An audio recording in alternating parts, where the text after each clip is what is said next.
Oh God, this goddamn match was awful to start night one. It was garbage.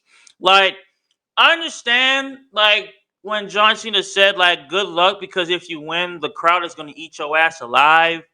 And once he won, oh yeah, they ate his ass alive at WrestleMania. But then when it came to Monday Night Raw last night, no, they barely booed this nigga. I'm like, what the fuck? Y'all said, yo, we're gonna eat your ass alive and shit. So where was all the booze? Where was the booze and all that stuff? And like, all you hear is like, yeah, and then the other side's like, boo. I'm like, bruh, you hear half yays and half boos. I'm like, bruh, are you just guys just don't care at all, do you? Like whatsoever. You just do not give two fucks that he said that John Cena said to Austin Theory literally on like a on an episode of Monday Night Raw where he said, "Yo, the crowd will eat your ass alive." Nah, they didn't give two fucks. So they just said okay and just threw that bitch out the window. Like what the fuck? Like this match was supposed to be great. This match was supposed to be a good ass match. This was a letdown just to start the pay per view. Like what the fuck? I was rooting like in my way. I wanted John Cena to win, but I knew that it wouldn't make sense for him to win. Like to beat Theory, have him have like the biggest letdown of his life, and then John Cena comes back on Monday Night Raw, does an open challenge, and he says, "If you want some, come get some," and then loses it that night, 24 hours after, or not even 24 hours, like 48 hours after WrestleMania. So it would not make a lick of sense if that goddamn shit happened, which is understandable. Which is, I'm glad that's why they didn't go for John Cena in the first place. But for Theory, man, this Theory just cheated his ass out the entire match. He bit this man's ear. He bit this man's thumb while he was put him in the in his signature lock. Then he literally hit the ref and knocked out the ref. John Cena could even hit one AA on this nigga, and then a low blow to John Cena to roll up in the mat to be a 1-2-3. I'm like, you cheating ass bitch. But at the same time, understand why they went with Theory to retain the title. Because one, he needed to. Because if he would have lost that title, they wouldn't have him give him a fucking push whatsoever, which, is understandable. Because if you think about it, John Cena did have to pass the torch. That night, that opening match was to solidify John Cena passing the torch to another up and coming wrestler that's gonna be like, yo, this dude might be better than me in the next 10 years or so. So I understand he had to do that out of respect, but at the same time, I did want Theory to be at least beaten up a little bit. Like, I mean, John Cena did like a little bit of damage, but he didn't do like too much damage. You feel me? So, I mean, I understand why he did what he had to do, like to pass that torch toward like a new up and coming, fresh wrestler, so people will so people will love him, so people will like cherish him. Or when it comes to a heel, people will hate him, but people will still love him because of what WWE's doing to give him that good push.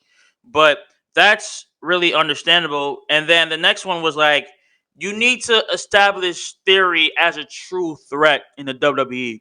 Because if he, like I said, him beating John Cena was just a start of his successful United States Championship reign. Obviously, when he first became United States Champion, like it wasn't really that good. He was he was Vince McMahon's protege.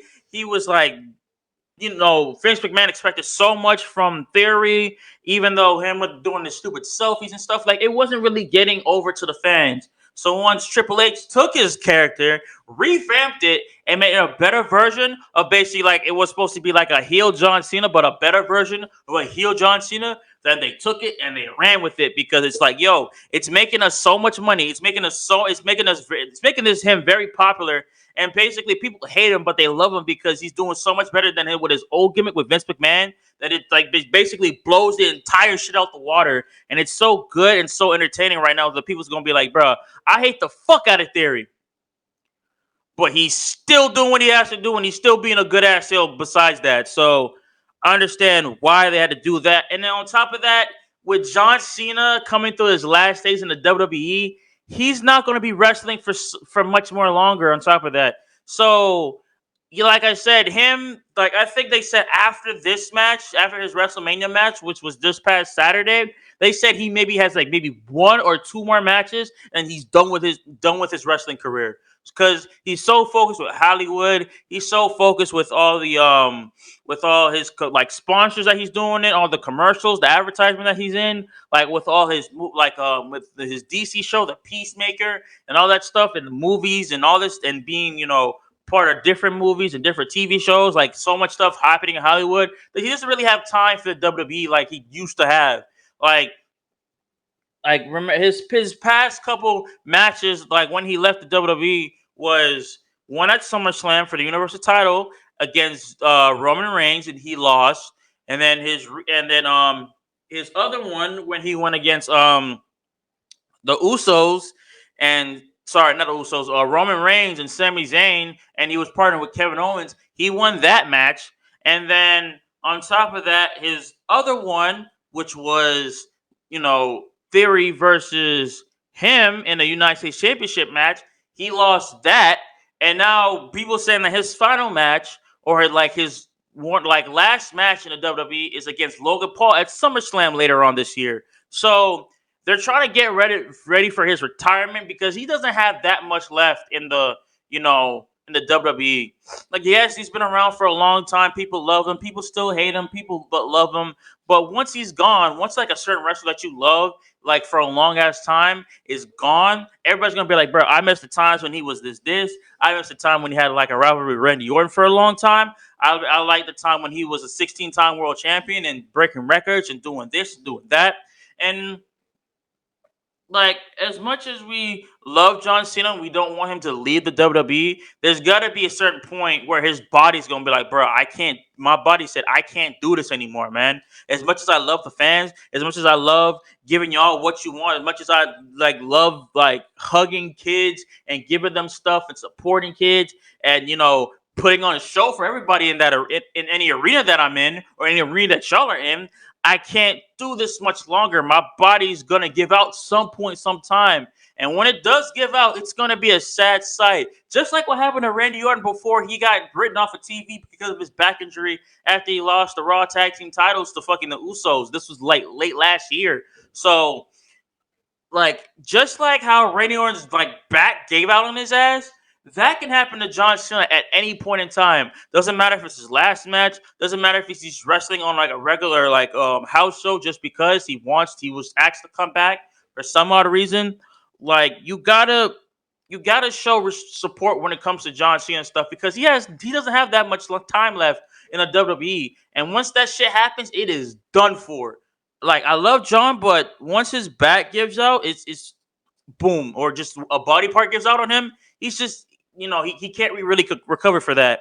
And then on top of that, you got to give Theory like his utter ruthlessness because this will solidify him as a very top heel right now. Because with Roman having both titles both titles with him, there's no top star there's no like main world champion for WWE right now besides Roman, and he's a part-time athlete. He's not a full-time. He's a part-time athlete with 2 fucking world titles on his ass. So there's nobody to solidify Raw and be like, yo, I'm the top star of Raw. I'm the person that runs shit in Raw.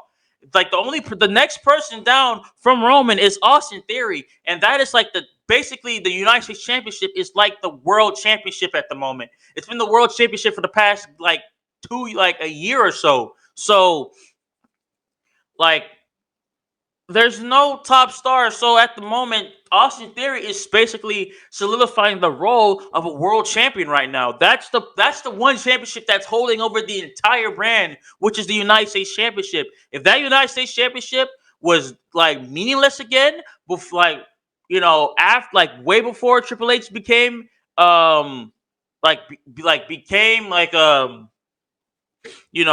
champion and shit, or like before Triple H, not champion, but before Triple H was head of creative, that United States Championship wouldn't mean shit in this company right now. If Vince McMahon was still in WWE, took over creative, that United States Championship wouldn't mean shit to him or to probably the fans. So I'm glad that they're having Theory be like, yo, I know like the WWE's held hostage at the moment, Even though Roman Reigns is still like the world champion of Raw, you're gonna be probably like our next world champion right now for the United States Championship, because you're like, that's the only championship that's on Raw that is holding it down like that.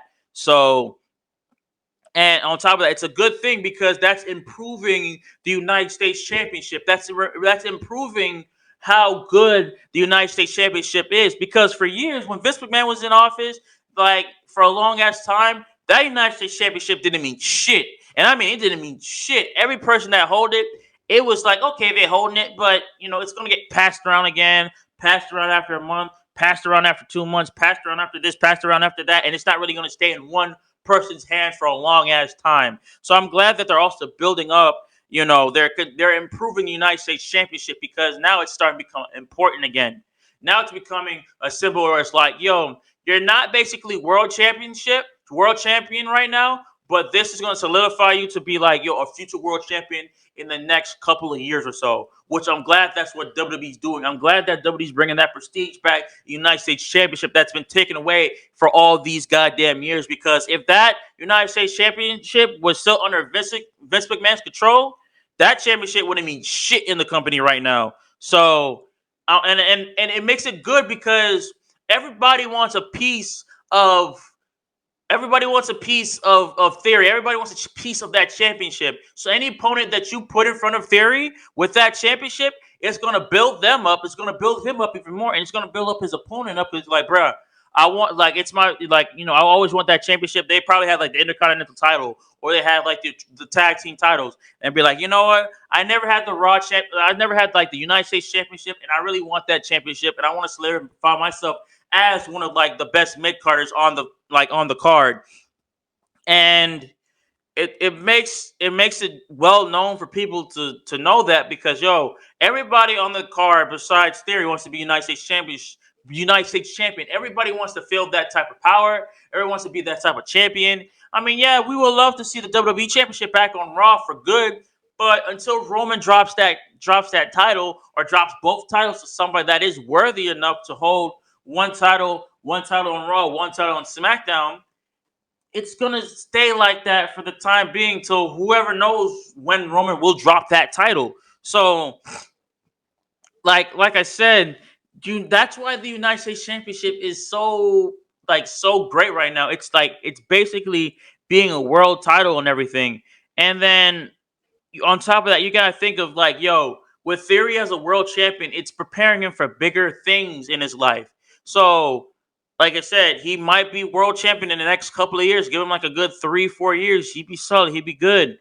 And I'm glad with this they had to start a WrestleMania with who you think is gonna who you think is gonna start off night one and be like, boom, why not just start Theory and John Cena off as the first card on the match? So, and it basically is a good thing because one, it also it's also like a shake up. You can shake stuff up when it comes to Theory. Like Theory himself, people might hate him, people might love him, like I said before, but the one thing you can only do is respect this man, because this man is basically doing what a world champion should be doing. Not a part-time like Roman. Roman's a world champion, but he's a part-timer. But it makes up for a whole bunch of shit that Raw has been doing terrible for a bunch of years. So solidify him as like a big top heel besides Roman right now is doing well, because Raw right now needs a lot of heels. There's too much baby faces and not enough heels. Like Roman's a heel, the Usos a heel, Theory's a heel, the Miz is a heel, and there's the Seth Rollins is a heel. There's too much heels and not enough baby faces in that arena at the moment. Because Bobby Lashley, I don't know if that man's a heel or a face. I know Ali's a face. I know Logan Paul's a face. I know like Chad, Gable, and Otis is heels. I know the Street Profits are face. I know that the Viking Raiders are heels. Like there's too much heels, and not enough face. Like I want to say sorry. There's too much faces and not enough heels. So it's weird, but you need to solidify like him as basically one of the best heels besides Seth Rollins right now, because that's the only two that's kind of taken over the heel division, very well, besides, a little bit of the Viking Raiders and a little bit of the like Alpha Academy. But besides them, that's it. Everybody else is a goddamn face in that on Raw side of things. So, like I said, was this match a great opener? Not really. But did it deliver when it comes to some stuff, as in, you know, Theory putting like, beating John Cena and John Cena putting over Theory? Yes. But like I said with this, man, was it a great match to start WrestleMania? No. No, it was not. But it did set up for the rest of the matches. And after that, the rest of the matches did make up for the first match. So I give y'all that in WWE. I mean, y'all can do a lot better when it comes to first matches like this. But next time when it hits Philadelphia, just do better than this. Because, I mean, congratulations for Theory to winning and beating John Cena, being a 16-time world champion. But this was just not it as a, it just wasn't it as a match for me right at the moment at all.